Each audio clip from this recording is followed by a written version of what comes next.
Hi friends, ரொம்பவே டேஸ்டியான ஜூஸியான சாஃப்டான பாதுஷா தாங்க. இந்த தீபாவளிக்கு நீங்கள் நிறையா பலகாரம் வீட்டில் செய்வீங்க.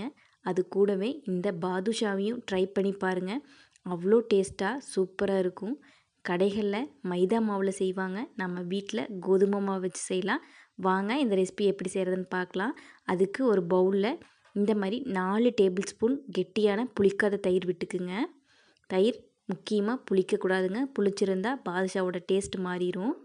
இந்த ஸ்பூனில் நான் 4 டேபிள் ஸ்பூன் விட்டுருக்கேன்.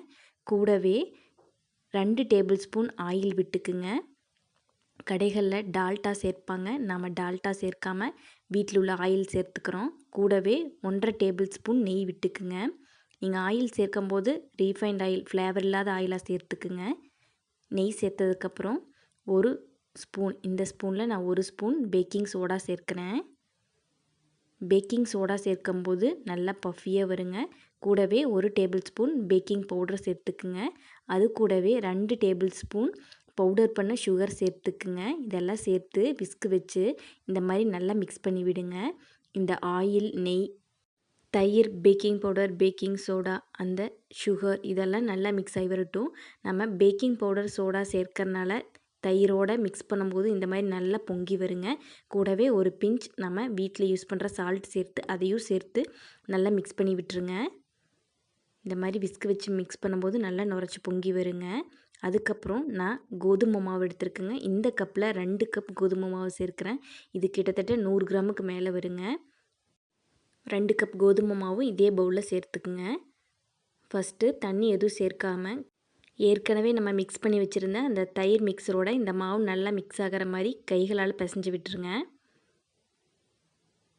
இந்த பாதுஷா அவ்வளோ டேஸ்ட்டாக இருக்குங்க.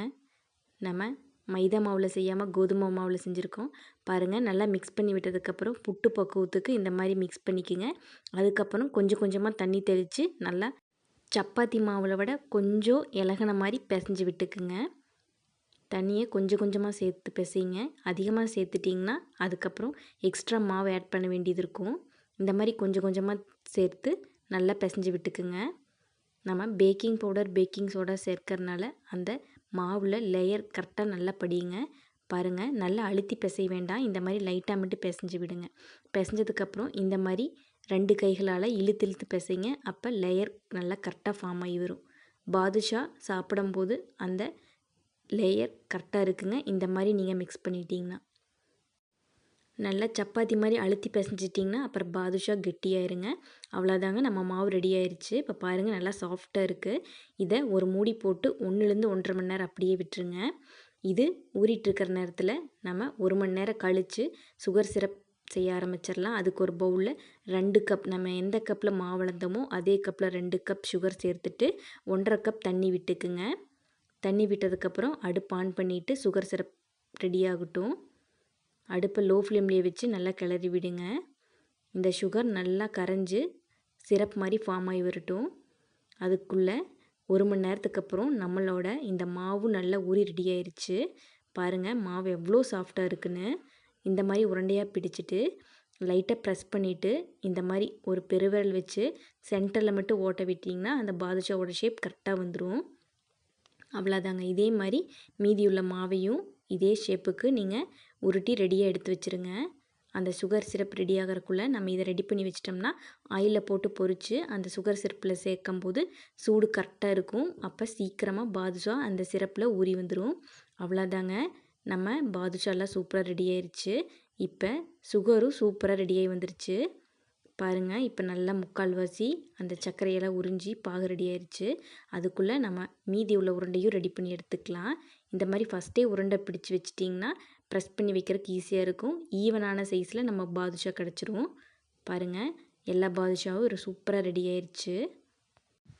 எல்லா மாவையும் ஈவனான சைஸ்க்கு இந்த மாதிரி ரெடி பண்ணி வச்சாச்சுங்க. நம்மளோட சுகர் சிரப்பும் சூப்பராக ரெடி ஆயிடுச்சு. பாருங்கள், இப்போ கன்சிஸ்டன்சி செக் பண்ணிக்கலாம். இந்த மாதிரி லைட்டாக கையில் தொட்டு பார்த்திங்கன்னா எண்ணெய் பக்குவத்துக்கு இந்த சிரப் ரெடியாக வந்துருக்கணுங்க. கம்பி பக்குவம் வரக்கூடாது. கம்பி பக்குவம் வந்துருச்சுன்னா கடைசியாக 4லேருந்து 5 ட்ராப் லெமன் ஜூஸ் விட்டுட்டிங்கன்னா அந்த சுகர் சிரப்போட கன்சிஸ்டன்சி கரெக்டாக அப்படியே இருக்குங்க. அதுக்கப்புறம் 1/4 ஸ்பூன் ஏலக்காய் தூள் சேர்த்துக்குங்க. இதையும் சேர்த்து நல்லா மிக்ஸ் பண்ணிக்கோங்க. அதுக்கப்புறம் பாதுஷா பொரிக்கிறதுக்கு அடுப்பில் பேன் வச்சுட்டு ஆயில் சேர்த்துக்குங்க.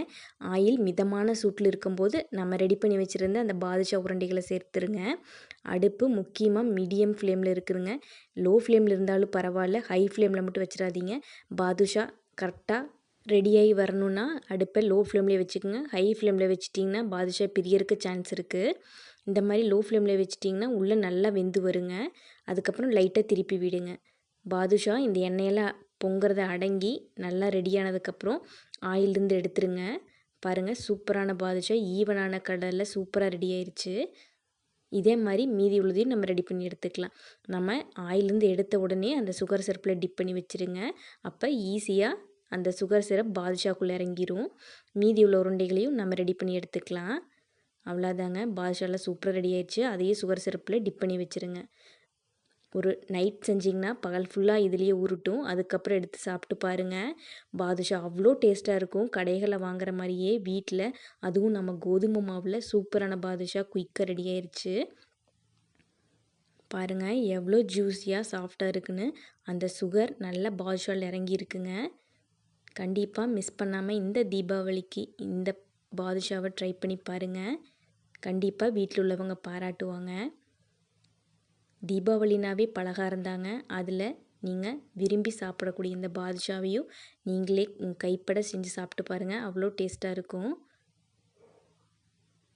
அவ்வளோதாங்க, டேஸ்டி அண்ட் ஜூஸியான பாதுஷா சூப்பராக ரெடி ஆயிடுச்சு. இந்த வீடியோ பிடிச்சிருந்தா ஒரு லைக் போட்டுக்கோங்க. நம்ம சேனலை சப்ஸ்கிரைப் பண்ணிக்கோங்க. தேங்க்யூ.